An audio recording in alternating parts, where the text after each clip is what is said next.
Thank you for tuning into our seller interview series. Up today, we've got a dropshipping business for sale in the outdoors niche. Created in April 2016, this business makes $4,203 per month in net profit, and the listing number for the site is 44043. We do these interviews to give potential buyers more information about both the seller and the sites they're looking to purchase. We hope these insights are helpful for you in making a buying decision. We've got the seller with us today to go through the business and cover everything from niche selection to traffic and monetization. How are you doing today, Stefan? Hi, how are you? Very good. Thank you. Thank you so much for taking the time with me today. And before we dive into the questions that I have for you, I want to go ahead and run through a quick summary of the business. Again, the business was built in April of 2016. It has a monthly revenue of $14,054, expenses of $9,851 to make for a net profit of $4,203, which is generated on a 12-month average. Included in the sale of this business are the domain, site content and files, ad images, social media pages, email list, and an app for iOS and Google. Stefan, can you tell us a little bit about your background in building and running online businesses?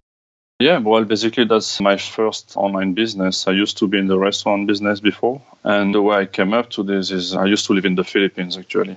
I had a restaurant in the Philippines, and I was always seeing those young guys coming to my restaurant, spending money and never work, basically. So I asked them what they were doing, and they told me that they all work online, they all have different business online.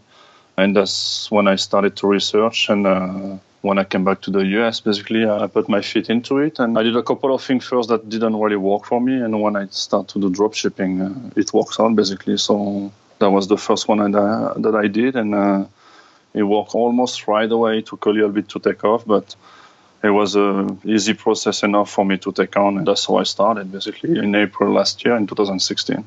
And how has growing the business been going? Was it easy to get to a steady profit level? Yeah, I mean, there is up and down like every business, but it was pretty easy for me. I started to follow a course, and I did from A to Z from the course, and I just follow everything to the letter. And maybe I was lucky or maybe I wasn't, but it worked out for me. The first month, I started to make money pretty much right away, and I slowly built it up on it and to bring it the way it is today, actually. Yeah, it was not that difficult, to be honest with you. I just follow up what other people were doing, basically.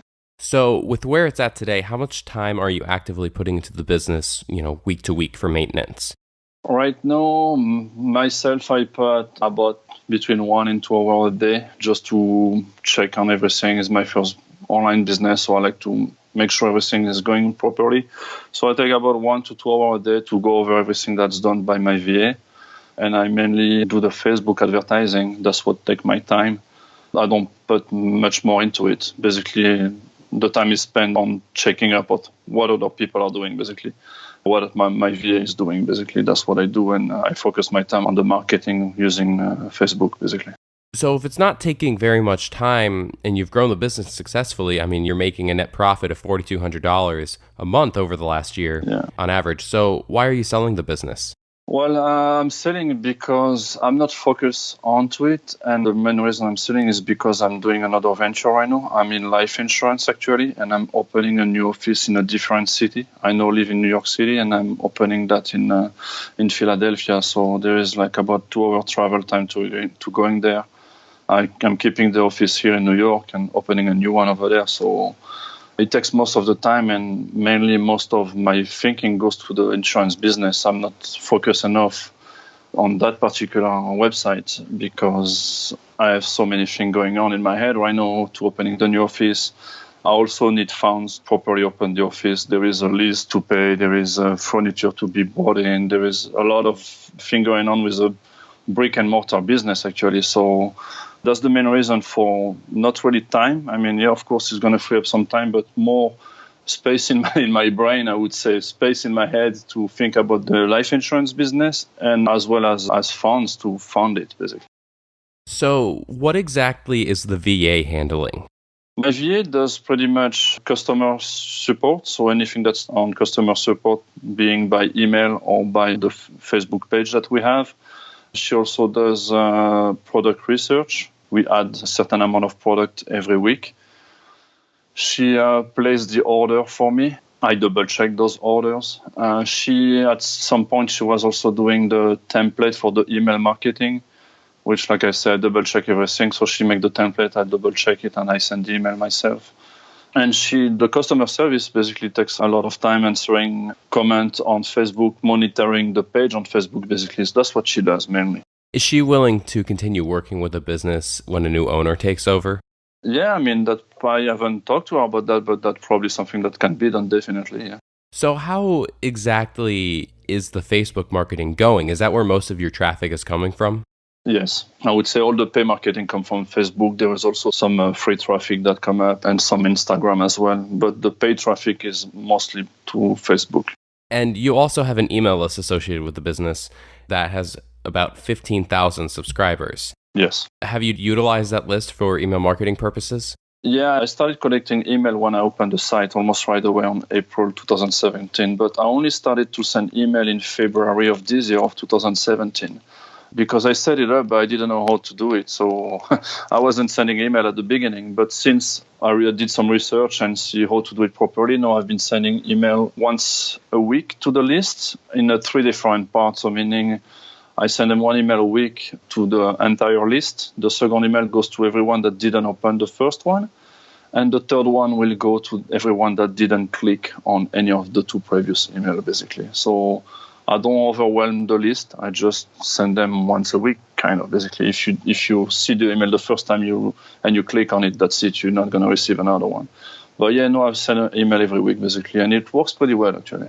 And do you have a lot of recurring traffic, returning customers buying again? Yes, I do. I mean, I wouldn't say a lot, but I would say about 10 to 15% are recurring customers, actually, thanks to the list and to the Facebook page, probably. But yeah, I do have recurring customers. Do you currently utilize other SEO work, like, for instance, blog posts? No, I did not. The only thing I do, it's the Facebook. I don't do anything else. I recently did a couple of SEO work. I paid someone to do it for me because I don't know how it works. And I just did that recently, but that's a big aspect to improve on the site, actually, the SEO. I never really did anything on it. So the SEO is one of the big opportunities available for a new owner. What are some of the other ones that you see available? Well, other one that I see available that I would have done if I would have kept the website would be start to do a recurring income process on it, being with a membership, where people sign up for a membership and every month they receive a specific product. I had a line of product lined up, actually, that I can go over when someone is inquiring seriously about the business. We can divulge that, but I don't really want to divulge that right now on the call. But yeah, the idea to set up a recurring income for the site. Another thing that I wanted to open also would be an affiliate program. Basically, have someone sending people to the site. When they buy, they get a cut of the sale, basically. That's 2 things I was going to implement, but like I say, I don't have the head into it right now, and I want to give the business opportunity to someone else, basically. Is the business currently selling on Shopify? Yes, it is. Do you feel like the products that you're selling would do well on other marketplaces other than your own website, like, for instance, Amazon or Walmart or eBay? Yeah, some of them might, actually. I never really thought about it, but yes, some of them might. Why not? Yeah, definitely. So that would definitely be a path for more growth that you see a new owner could take. Yeah, it could be, definitely. How many different countries are you currently selling in?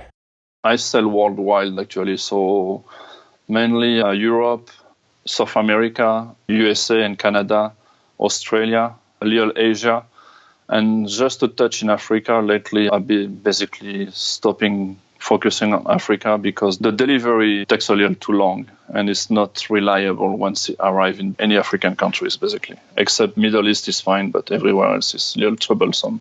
Is the shipping cost and time pretty good everywhere else?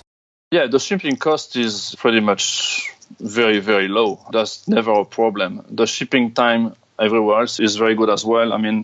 It's explained on the site, the time of the shipping, and there's never been any problem with it, basically. Can you talk a little bit about what the app that's associated with the business is for? It's an app for the website, actually, that basically enable people to have the app on their phone. And with that, we can have push notification for them. We can have also, when they research a product on Google, for example, our product come up first with a link to the app directly. So it's more for a customer to build up a customer base and have them come back again and again, basically. That's what the app is for more than anything else, which I guess it's a good thing. So that's what the app does mainly. And the apps also utilize any application that I have on Shopify, I also utilize on the app. So that's what the app does, basically. Does the app require maintenance, or when a new owner takes over, is it just good to go and they don't have to worry about it? No, it's good to go. They don't have to worry about it. The app is there. It just goes to the site. If they don't want it, they don't have to take it. But the app is there. And yeah, there is a little bit of maintenance for the app, but very, very little, actually. So looking back over the last year, talking about, the numbers now, with the net profit averaging about 4,200, has it been pretty steady, or is it a little more up and down? I would say it's this year has been a little more steady than the first year. The first year maybe because I was just starting, so it was just going up and up and up and up all the way until the season, which is the end of the year. This year has been a little more steady with a little bit of a spike and drop before and after the season, which we are in the outdoor niche. So as you can imagine, there is a little bit of a spike before the summer, basically. But otherwise, it's been pretty much steady. Do you feel like there are any big risks associated with this business that a potential buyer should be aware of? Well, I was thinking about the risk, but I don't really see any big risk. I mean, it's a dropshipping business, so there is no risk with inventory. I would say the risk would be to have the Shopify close, which is never going to happen. But I don't really see any immediate risk when I think about it, to be honest with you. Can you talk a little bit about your dropshipping model? How do you do it? Basically, people come on the site, they buy the product. The product is then turn around, buy it from the supplier, and the supplier send it directly to them. So I never touch the product, basically. So you handle the orders, but you never ever touch the product? Exactly. And I have an application that does that for me, actually. It's a basically 2-click application where you don't need to enter the name or anything else. Everything is done automatically. Are you willing to commit to a non-compete? Yes, of course. And how much support are you willing to offer a buyer during the transition period? I mean, I can offer as much support as needed. Depending on how much work I have on the side, I can make myself available for them whenever they need. I mean, I can definitely provide at least 30-day support with anything they need to have, basically. And would that include Skype calls and emails and whatever they need? Yes, of course. Obviously, the best case scenario is that someone comes along and offers 100% cash offer of what you're looking for the business. But if that didn't happen, are you open to negotiations, with deals like an earn-out or something like that? Yeah, I would be open to that depending on what would be the earn-out. I mean, of course, like I say, I need funds for the new venture I'm going into and opening that new office in Philadelphia. So, yeah, it would be needed a substantial amount to start up with. But, yeah, there is a percentage that can be done like this, definitely. So you're willing to negotiate. You got to keep in mind that the money is going toward a new venture, so you're going to need more up front anyway. Exactly. Well, Stefan, thank you so much. I have one final question for you, but before we get to that, I want to go ahead and run through the quick summary of the business again. Okay. The business was built in April of 2016. It has a monthly revenue of $14,054, expenses of $9,851 to make for a net profit of $4,203, which is generated on a 12-month average. Included in sale of this business are the domain, site content and files, ad images, social media pages, an email list, and the app for the iOS and Google. Stefan, what is your best 30-second pitch on why someone should purchase this business? Well, if you want to start a business in the outdoors niche with this business, you don't have to build anything. There is over 300 products on the site. Everything is done. It's pretty much automated to a certain point, basically. There is app for almost everything into the business. And there is a lot of growth to have with that site. There is a lot of things that can be done to even increase the revenue, actually. So that will be the pitch. I mean, everything is done for you already. You just need to get on board and run it properly and develop the idea that would grow the business even better. That would be what I said. And, like we talked about before, you've really hammered home on the Facebook marketing, but there are plenty of other opportunities to grow the business more, even though the business already has such a strong foundation. You were talking about developing a subscription plan to bring in recurring revenue. You were talking about improving the SEO. You were talking about opening an affiliate program. So there's just a lot more areas to grow the business when it already has such a strong foundation. Oh, yes, there is. I mean, I wish I would not open the other office right now. I wish I would open it next year and I would have like a lot more on the side done. There is still a lot to do, to be honest with you, on the side, especially to grow it. For me, what that's just the beginning. It's just happened that, life goes on and the other project that I have basically takes my energy and I want to focus on the other one right now. But it's definitely a good base that there is about 100,000 like or fan on the Facebook page. We also have a Pinterest account and an Instagram account that we started to develop, but are not where they should be right now because we didn't put too much time into it. But yeah, there is definitely a lot to do with the business. There is way more possibility to grow it. Like I say, I'm stepping out because I have some other venture to attend to. But yeah, if I would stay with this business, I would definitely see a very big growth potential for it. Definitely. And, you have the 100,000 Facebook likes as well as an email list with over 15,000 names on it that you can utilize for that email marketing. It definitely has a strong foundation for growth more. Yes, it does. It does. Stefan, thank you so much for taking the time with me today. You're welcome. Thank you. If you're watching this on YouTube, subscribe to our channel. And if you want more information, the link will be below the video that will take you to this marketplace listing. If you're watching this on the listing site and want more information, become a depositor today. When you make the deposit, one of our business advisors will be in contact with you, and you will be given everything you need to review this business. Have a great day.